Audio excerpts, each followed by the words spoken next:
তোমার জীবনে ভোট, মানুষের রিয়াকশন কি দেখতে পাচ্ছ?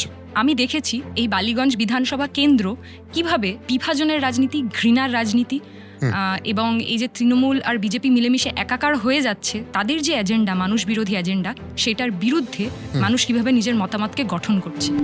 আমরা মমতা ব্যানার্জিকে এটা বলতে শুনেছি, আমরা আছি বলে ভালো আছো, একটা দল যদি চেগে ওঠে না তাহলে অবস্থা খারাপ করে দেবে। উনি আসলে এই কথাগুলো খুব খেলার ছলে বলে এটা প্রমাণ করার চেষ্টা করেন যে আমাদেরকেই রাখো, নাহলে বিজেপি আসলে হচ্ছে যে তোমাদের অবস্থা খারাপ করে দেবে এবং আমরা তোমাদেরকে বাঁচাচ্ছি।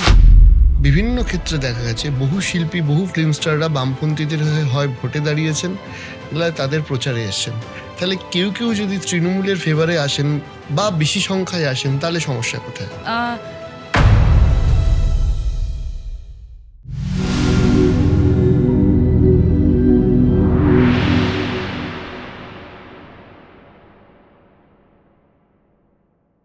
Afrin, welcome to our show. অনেক ধন্যবাদ তোমার নির্বাচনী ব্যস্ততা ছেড়ে এখানে আজকে আমাদের স্টুডিওতে সময় দেওয়ার জন্য। প্রথম তোমার জীবনে ভোট, সেই প্রথম পাবলিক ভোটে মানুষের রিয়াকশন কি দেখতে পাচ্ছ? আমার জীবনের প্রথম বিধানসভা ভোট। একদমই নাই। কারণ এর আগে ছাত্র রাজনীতি করেছি, ছাত্র রাজনীতিতে মানে বেশ কিছু ভোট লড়েছি, জেতার অভিজ্ঞতা হয়েছে, শেখার অভিজ্ঞতা হয়েছে, মানুষকে সঙ্গে নিয়ে কাজ করার অভিজ্ঞতা হয়েছে, সেইগুলো থেকে শিক্ষা নিয়েছি। কিন্তু এখন দায়িত্ব অনেক বড়, মানুষের জন্য কাজ করা, মানুষকে সঙ্গে নিয়ে লড়াই করা, সেই কাজগুলোই করছি। মানুষের কাছে পৌঁছে যাচ্ছি, মানুষের প্রচুর মানে সমস্যার কথা শুনছি। সব থেকে একটা ভালো লাগার বিষয় যে যেহেতু আমার জন্ম বালিগঞ্জে এবং আমি সেখানেই ছোট থেকে বেড়ে উঠেছি, আমার সমস্যাগুলো শুনে কোথাও গিয়ে মনে হচ্ছে যে এটা তো আমার পরিবারেরই সমস্যা। আমি তো ছোট থেকে এই সমস্যাগুলো দেখে দেখেই বড় হলাম। আমার পরিবারও এই একই জিনিস নিয়েই কথা বলে, রোজ এইটা নিয়েই নুন আনতে পান্তা ফুরানোর অবস্থা, যে একটা হলে আরেকটা হয়ে যাচ্ছে, খারাপ হয়ে যাচ্ছে।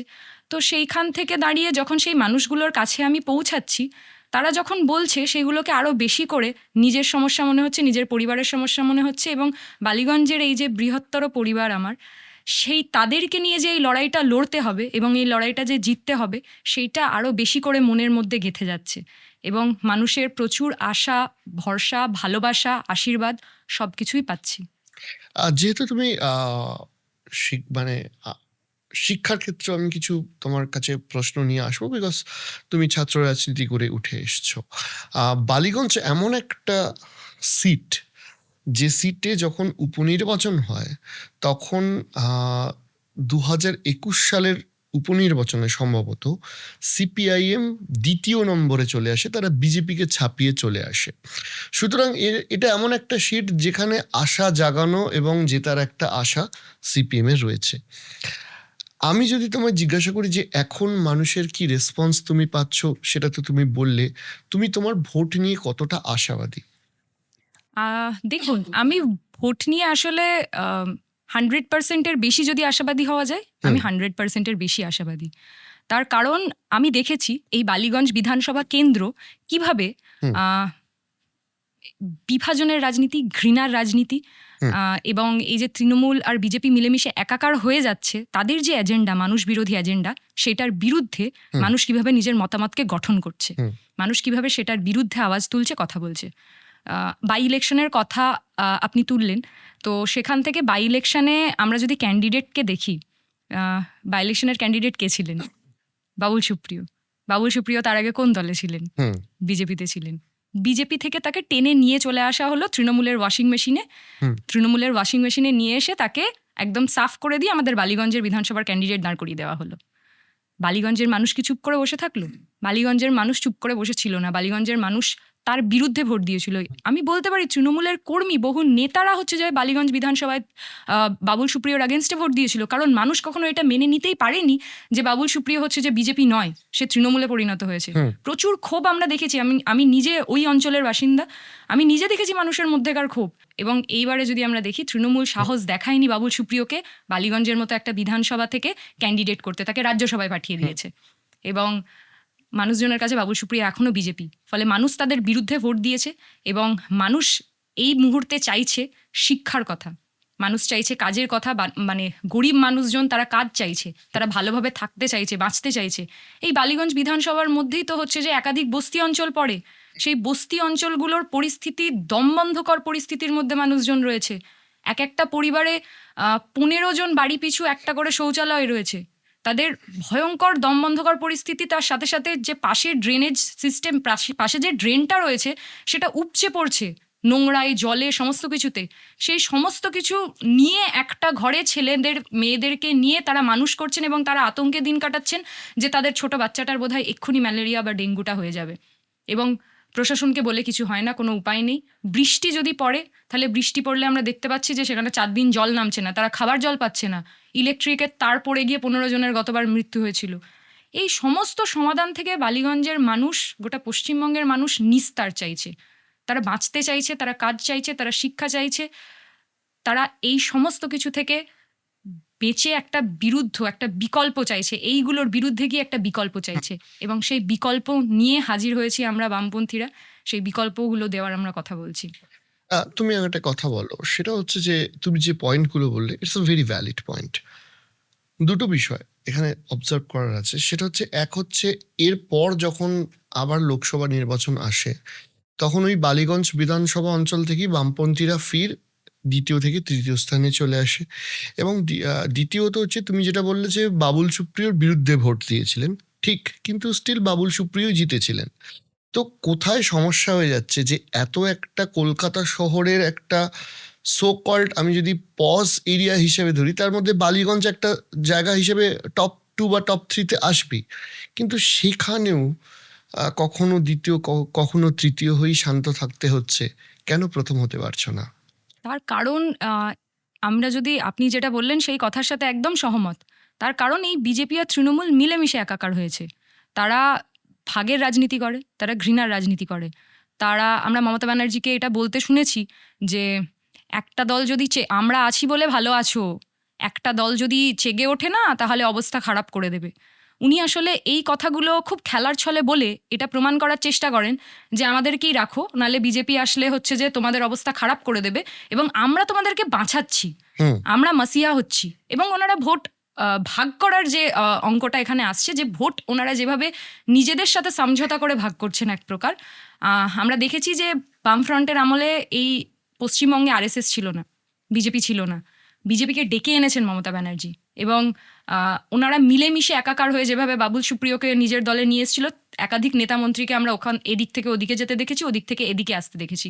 এবং সেইভাবেই ওনারা ভোট ভাগ করার মাধ্যমে এবং মানুষজনকে রুটি রুজির বদলে তারা হচ্ছে যে ধর্মের নামে ভাগ করছে, ভাষার নামে ভাগ করছে, ভাগ করে হচ্ছে যে তারা কন্টিনিউয়াসলি আমাদেরকে যে আমাদের মূল এজেন্ডাগুলো রয়েছে, সেই মানুষের যে পেটের খিদে রয়েছে, সেগুলো ভুলিয়ে দেওয়ার চেষ্টা করছে। মূল এজেন্ডা এবছর কি? আমি যদি বৃহত্তর বামফ্রন্ট বা সার্বিকভাবে গোটা পশ্চিমবঙ্গের কথা বলি, not for only your seat, গোটা বাংলার ক্ষেত্রে। দেখুন, এই মুহূর্তে দাঁড়িয়ে বামপন্থীদের সব থেকে বেশি বেসিক নেসেসিটির কথাই আমরা বলি। আমরা রুটি রুজির কথা প্রথম বলি, শিক্ষা স্বাস্থ্যের কথা বলি, কিন্তু এই মুহূর্তে দাঁড়িয়ে আরেকটা বড় সমস্যা আমরা দেখতে পাচ্ছি, সেটা হচ্ছে এসআইআরকে যেভাবে কাজে লাগিয়ে বিজেপি সরকার, কেন্দ্রের সরকার, তারা চেষ্টা করছে যে ভোটার তালিকা সংশোধনের নামে যেভাবে তারা আসলে মানুষের অধিকার তো তারা খর্ব করছেই, মানুষকে নাজেহাল করে দিয়েছে 2-2.5 মাস ধরে। এবং আমাদের তৃণমূল সরকারেরও ভূমিকা সেখানে খুব একটা ভালো সেটা আমরা বলতে পারবো না। ওনারা চাইলেই প্রথম থেকে নিজেদের কর্মী পর্যাপ্ত পরিমাণে দিয়ে এসআইআরকে ভালোভাবে গচ্ছিত করতে পারতেন, মানুষের ভুয়ো মৃত ভোটারদের নাম বাদ দিতে পারতেন, কিন্তু সেটা তারা করেননি। তারা একটা প্রতীকী প্রতিবাদ দেখিয়েছেন, শো অফ করেছেন, স্টান্টবাজি করেছেন, কিন্তু এসআইআর নিয়ে তারা আর বেশি মাথা ঘামাননি, তারা নির্বাচনের মধ্যে ঢুকে গেছেন। এবং বিজেপি এই এসআইআরটাকে হাতিয়ার করে ভোটার তালিকা থেকে ভোটার তালিকা সংশোধনের নাম করে সেটাকে নাগরিকত্বের সাথে জুড়ে দেওয়ার চেষ্টা করছে। কে নাগরিক হবে, কে নাগরিক হবে না, সেটা তারা, যে ভোট দিচ্ছে, যার ভোটে নাম আছে, সে নাগরিক হবে। এখনও তো কালকেও যে সাপ্লিমেন্টারি লিস্ট বেরিয়েছে, মোরাললেস 10 লক্ষ মানুষের নাম হয়তো সেখানে বাদ গেছে, এবং তার আগের বহুজনের নাম অ্যাডজুডিকেশনে রয়েছে, লজিক্যাল ডিসক্রিপেন্সির নামে তাদের নাম বিভিন্ন জায়গায় ঝুলে রয়েছে। এই মানুষগুলো জানেন না যে তারা এই মুহূর্তে দাঁড়িয়ে সত্যি ভোট দিতে পারবেন কি পারবেন না, এবং ভোট না দিতে পারলে তাদের ভবিষ্যৎ কি। এই অনিশ্চয়তার মধ্যে বিজেপি ঠেলে দিয়েছে, ফলত ভোটাধিকার এই মুহূর্তে একটা খুব গুরুত্বপূর্ণ ইস্যু। আরেকটা গুরুত্বপূর্ণ ইস্যু রয়েছে, সেটা হচ্ছে রাজনীতির ভাষা বদল। আসলে আমরা লড়াই করছি আরেকটা কাজের জন্য, সেটা হচ্ছে রাজনীতির ভাষাটা আসলে বদলাতে হবে। রাজনীতি এখন একটা এমন জায়গায় পরিণত হয়েছে যে ফিল্ম স্টার, এটা একটা সিনেমা করার মতো ব্যাপার। ফিল্ম স্টাররা আসছে, সিঙ্গাররা আসছে, তাদেরকে দাঁড় করিয়ে দেওয়া হচ্ছে পশ্চিমবঙ্গ থেকে, তাদের মুখ দেখিয়ে একদিনে ভোট হয়ে যাচ্ছে, তাদেরকে একবার নিয়ে আসা হচ্ছে, প্রচুর টাকা ছড়ানো হচ্ছে, এবং তারপরে তারা গায়েব হয়ে যাচ্ছে, সারা বছর মানুষ তাদেরকে পাচ্ছেন না। আচ্ছা, সত্যি আমার এই প্রশ্নটা রইল, সত্যি কি রাজনীতি করতে কিচ্ছু লাগে না? কোনো আত্মত্যাগ লাগে না? কোনো বোধ লাগে না? কোনো কিছু লাগে না? কোনো রাজনৈতিক সচেতনতা লাগে না? এই পশ্চিমবঙ্গ এই রাজনীতিকে কেন এরকম জায়গায় টেনে নিয়ে যাচ্ছে এবং কারা টেনে নিয়ে যাচ্ছে? তো আমার মনে হয় রাজনীতির ভাষা বদল এটাও খুব একটা গুরুত্বপূর্ণ প্রশ্ন এবং গুরুত্বপূর্ণ চ্যালেঞ্জ এই মুহূর্তে দাঁড়িয়ে। ফিল্ম স্টার নিয়ে তুমি একটা কথা বললে, সেখানে কিন্তু এই প্রশ্নটাও আসে যে ধরো ব্যারাকপুর লোকসভা কেন্দ্র বা বিভিন্ন ক্ষেত্রে দেখা গেছে বহু শিল্পী, বহু ফিল্ম স্টাররা বামপন্থীদের হয়ে হয় ভোটে দাঁড়িয়েছেন, নয় তাদের প্রচারে এসছেন। তাহলে কেউ কেউ যদি তৃণমূলের ফেভারে আসেন বা বেশি সংখ্যায় আসেন, তাহলে সমস্যা কোথায়? দেখুন, আমি আমার কথা বলার মধ্যে এটা বোঝানোর চেষ্টা করেছিলাম যে কোনো রকম কোনো রাজনৈতিক বোধ, সততা, স্বার্থত্যাগ, আত্মত্যাগ, এই জিনিসগুলোও গুরুত্বপূর্ণ রাজনীতিতে আসার জন্য। আমি যদি আমার ব্যক্তি স্বার্থকে খুব বড় করে দেখি এবং রাজনীতি করার নামে নিজের ব্যক্তিত্বটাকে আরও বেশি জাহির করব, নিজেকে আরও বেশি করে বাড়িয়ে চাড়িয়ে তুলব, এইরকমভাবে যদি আমার বোধ জাগ্রত হয়, এইভাবে যদি আমি ভাবতে থাকি, তাহলে আমি মানুষের হয়ে কোনোদিন রাজনীতি করতে পারবো না। কোনো ফিল্ম স্টার পেশায় তিনি ফিল্ম স্টার হতে পারেন, পেশায় তিনি সিঙ্গার হতে পারেন, পেশায় তিনি নিজে একজন ডিভোটেড রাজনৈতিক কর্মী হতে পারেন, কিন্তু তার আসল উদ্দেশ্যটা যেন যখন মানুষের প্রতিনিধি হওয়ার জন্য লড়াইয়ে তিনি নামছেন, মানুষের জন্য কাজ করা হয়, সেটাই যেন হয়। এর বাইরে যেন তার অন্য কোনো উদ্দেশ্য না থাকে। তিনি যেন অন্ততপক্ষে নিজের কাজের প্রতি সৎ হন। ফলে কে ফিল্ম স্টার এলো, কে পলিটিশিয়ান এলো, কে সিঙ্গার এলো, কে ছাত্র এলো, কে বয়স্ক একজন আমাদের বয়োজ্যেষ্ঠা কেউ এলেন, এইটা ইম্পর্টেন্ট নয়। তিনি কতটা সৎ এবং তিনি কতটা মানুষের জন্য কাজ করতে চান, সেইটা খুব বেশি গুরুত্বপূর্ণ।